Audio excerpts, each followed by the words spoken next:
بانی محترم، سوال میرا یہ ہے کہ صدقہ جاریہ کی مختصر سی وضاحت اور اس کے علاوہ بلڈ ڈونیشن جو کوئی بھی اپنی زندگی میں کیا گیا ہو جی بلڈ ڈونیشن، خون کا عطیہ، بلڈ ڈونیشن، جی اچھا، اس کا کس حد تک اجر و ثواب سے تعلق ہے بشرطے اگر عطیہ کرنے والا شخص فوت ہو جائے؟ میں یہ اگلا حصہ نہیں سمجھا اگلا صدقہ جاریہ اس سے مراد یہ ہے کہ اگر کوئی شخص فوت ہو جاتا ہے، اس نے اپنی زندگی میں 2 4 5 لوگوں کو بلڈ ڈونیشن دیا ہوا ہے، اس کا کس حد تک اجر و ثواب ہے؟ اور صدقہ جاریہ سے متعلق کچھ تھوڑی سی وضاحت۔ دیکھیے، صدقہ جاریہ تو اس کو کہتے ہیں کہ کوئی ایسا کام کہ جس کا ثواب کسی انسان کے فوت ہونے کے بعد بھی مسلسل ملتا رہے اس کو، ورنہ اصل قاعدہ تو یہ ہے کہ موت آ گئی تو اب آپ کا جو ہے وہ جو امتحان کا وقت تھا اور جو کچھ کمائی کرنے کا وقت تھا وہ تو ختم ہو گیا۔ جیسے امتحان میں کہتے ہیں کہ بس سٹاپ رائٹنگ، اب وہ آپ کی رائٹنگ تو ختم ہو گئی۔ البتہ بعض اعمال ایسے ہیں کہ جن کے اثرات بعد میں بھی پھیلتے رہتے ہیں، اچھے اثرات، تو اس کے جو ہے اللہ تعالیٰ کی طرف سے اس کا ثواب بھی اس شخص کے مرنے کے بعد بھی اس کے حساب میں درج ہوتا رہتا ہے۔ بہترین صدقہ جاریہ نیک اولاد ہے۔ اگر آپ نے اپنی اولاد کی پرورش صحیح کی ہے، انہیں مسلم اور مومن بنا کر اٹھایا ہے،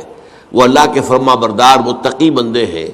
تو یہ جو ان کا وجود ہے، ان سے جو بھی نیکی پھیلے گی، ان سے جو آگے تقویٰ پھیلے گا، ان سے جتنا بھی بھلائی کا آگے فروغ ہوگا، اس کا ثواب آپ کو ملتا رہے گا۔ تو سب سے بڑا صدقہ جاریہ جو ہے وہ نیک اولاد ہے۔ اب اس کے علاوہ ایک صدقہ جاریہ مثلاً یہ کہ ایک شخص نے ایک دینی جو ہے درسگاہ قائم کر دی، زمین وقف کی، عمارتیں بنائی، دینی درسگاہ، اب یہ درسگاہ جب تک چلے گی اس کے حساب میں جو ہے اس کی نیکیاں جو ہے درج ہوتی رہے گی۔ اسی طرح دعوت و تبلیغ کا کام ہے۔ آپ کی دعوت و تبلیغ کے نتیجے میں جن لوگوں کو بھی ہدایت نصیب ہوئی، اب ان کی نیکیوں کا بھی اجر و ثواب آپ کو بھی ملتا رہے گا، اور وضاحت کے ساتھ کہا گیا ہے بغیر ان ينتقص من اجرہ شیء، وہ جو نیکی کریں گے ان کے اجر میں کوئی کمی نہیں ہوگی۔ یہ نہیں ہوگا کہ ان کے اجر میں سے جو ہے وہ دعوت اور تبلیغ کرنے والے کو اجر ملے گا، بلکہ یہ کہ اس کا اجر بھرپور اس کو ملے گا، اور اس کو اضافی طور پر جو اس کو ملے گا۔ تو یہ ہے خیر کا کوئی کام غریبوں کے لیے، عوام کے لیے،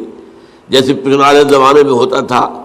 کہ پل بنا، چاہ بنا، مدرسہ، تالاب بنا۔ اب اس زمانے میں واٹر سپلائی تو نہیں ہوتی تھی،